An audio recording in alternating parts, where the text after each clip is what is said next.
B Y Raghavendra ಅವರು ಬಿಡುವಿದ್ದಾಗ ಏನ್ ಮಾಡ್ತಾರೆ? ಈ ರಾಜಕಾರಣ ಬಿಟ್ಟು ಅವ್ರದ್ದು ಅಂತ ಫ್ರೀ ಟೈಮ್ ಬಂದಾಗ ಏನ್ ಮಾಡ್ತಾರೆ ಸರ್? ನಿಮ್ಮ ಹವ್ಯಾಸ ಏನು ಸರ್? ಫ್ಯಾಮಿಲಿ ಜೊತೆ ಮೂವಿ ನೋಡ್ತೀನಿ ಮನೇಲೆ. ಸ್ಪೆಂಡ್ ಮಾಡ್ತೀನಿ, ಆ ಥರ ಮಕ್ಕಳು ಸಮಯ ಕೊಡ್ತೀನಿ. ನಿಮ್ಮ 5 ಜನ ಮಕ್ಕಳಲ್ಲಿ ಸರ್ ಓದೋದ್ರಲ್ಲಿ ತುಂಬಾ ಹುಷಾರಿದ್ದವ್ರು ಯಾರು? ಅಪ್ಪ ಅಮ್ಮನಿಂದ ಮೆಚ್ಚುಗೆ ಗಳಿಸ್ತಾ ಇದ್ದವ್ರು ಯಾರು?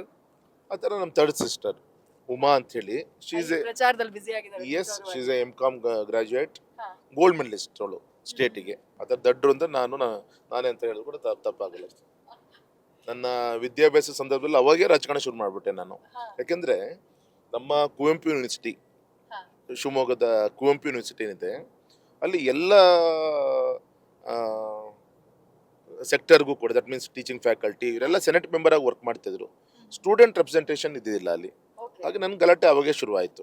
ನಾನು ಡಿಗ್ರಿ ಮಾಡಬೇಕು, BBA ಮಾಡಬೇಕಾದಾಗ ಯೂನಿವರ್ಸಿಟಿ ಇರೋದೇ ಸ್ಟೂಡೆಂಟ್ಸ್ಗೋಸ್ಕರ, ನಮ್ಮ ಸ್ಟೂಡೆಂಟ್ ರೆಪ್ರೆಸೆಂಟೇಷನ್ ಇಲ್ಲ ಹೇಗೆ ಅಂತೇಳಿ ಅವತ್ತು ನನ್ನ ಸ್ಟ್ರೈಕು ಇದು ನನಗೆ ಆಗಿಂದನೇ ಅಖಿಲ ಭಾರತೀಯ ವಿದ್ಯಾರ್ಥಿ ಪರಿಷತ್, ನಮ್ಮ ABP, ಅದರ ಒಂದು ಕಾರ್ಯಕರ್ತನ ನಾನು ಹೋರಾಟಗಳು ಶುರು ಮಾಡಿದೆ. ಆ ಸಂದರ್ಭ ಫಸ್ಟ್ ಕಂಟೆಸ್ಟ್ ನಾನೇ ಮಾಡಿದೆ. ಆ ಸಂದರ್ಭದಲ್ಲಿ ಚುನಾವಣೆಗೆ ಅವಾಗ ಶಿವಮೊಗ್ಗ, ಚಿಕ್ಕಮಗಳೂರು, ಚಿತ್ರದುರ್ಗ, ದಾವಣಗೆರೆ 4 ಜಿಲ್ಲೆ. ಅವಾಗ 4 ಜಿಲ್ಲೆಯಿಂದ ಸ್ಟೂಡೆಂಟ್ ರೆಪ್ರೆಸೆಂಟೇಟಿವ್ ಆಗಿ ನಾನು ಅಲ್ಲಿ ಯೂನಿವರ್ಸಿಟಿಗೆ ಎಂಟರ್ ಆದೆ ನಾನು. ಈಗ ರಾಘವೇಂದ್ರ ಅವರು ಮಕ್ಕಳಿಗೆ ಸುಭಾಷ್ ಹಾಗೆ ಭಗತ್ ಈ ಹೆಸರನ್ನ ಯಾಕೆ ಇಟ್ರಿ ಸರ್?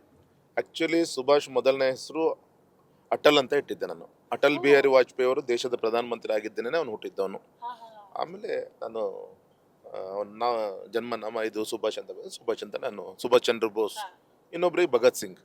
ಆ ಥರ ನನಗೆ ಪೇಟ್ರಿಯಟಿಸಮ್ ಇದ್ರ ಬಗ್ಗೆ ಅವರು ಇರೋಂಥ ಹೆಸರುಗಳನ್ನ ಇಡಬೇಕು ನನ್ನ ಆಸೆ ಇತ್ತು. ನಮ್ಮ ಕುಟುಂಬ, ನಮ್ಮ ಮನೆಯವರು ಕೂಡ ಅದೇ ಅಪೇಕ್ಷೆ ಇತ್ತು. ಆ ಎರಡನೇ ಹೆಸರನ್ನ ಇಡಂತ. ಮನೆಯ ಹೋಮ್ ಮಿನಿಸ್ಟ್ರು ಅವ್ರ ಸಪೋರ್ಟ್ ಹೇಗಿದೆ ಸರ್? ಅವ್ರು ನಿಮ್ಮಿಂದ ಟೈಮ್ ಕೇಳಲ್ವಾ? ತುಂಬಾ ಬ್ಯುಸಿ ಆಗ್ಬಿಡ್ತಾ ಇದೀರಿ ನೀವು, ಟೈಮ್ ಕಡಿ ಅಂತ ಅವ್ರು ಕೇಳಲ್ವಾ? ಎಲ್ಲ ವಿಚಾರದಲ್ಲೂ ಕೂಡ ಪಾಪ ಅವ್ರದ್ದು. ಬೆಳಗ್ಗೆ ನಾನು ಹೊರಡ್ತಿದ್ದಂಗೆ 45 ಜನ ಆಲ್ರೆಡಿ, ನಾನು ಬೆಳಗ್ಗೆ ವಾಕ್ ಹೋಗೋಕೆ ಮೊದಲೇ ಒಂದು 20-25 ಜನ ಬಂದಿರ್ತಾರೆ. ಪಾಪ ಅವ್ರು ಸಾಲ್ವ್ ಮಾಡಿ ನಾನು ಹೋಗಿ ವಾಪಸ್ ಬರೋ ಮತ್ತೆ ಇನ್ನೊಂದು 25 ಜನ ಬಂದಿರ್ತಾರೆ.